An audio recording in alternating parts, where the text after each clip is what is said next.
this is my vlog. My part 3 na naman guys. Napanood yun na ba yung part 1 at part 2?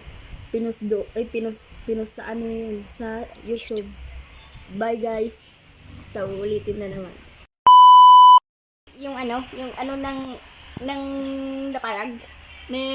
A few moments later. Yung ng napalag. Kita yo? Diba, may sa atin yan, ito eh. Duwato yun. Magic. Ngayon, ipapasok ko doon sa ay, kadipata yun. Alam niyo? A few moments later. Relax. Nakikita ka to, hindi ba? Ngayon, like ka. Anak ko lang. Ngayon, bumili na kayo ng ganito guys. Merong buy one take one. Tapos meron naman yung wala. Kung gusto nyo ng buy one take one, andun lang doon sa Shopee at saka TikTok at Lazada.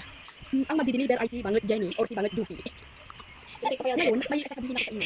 Sino favorite ninyo sa mga dine? Si Mikalim? Wow, grabe ba?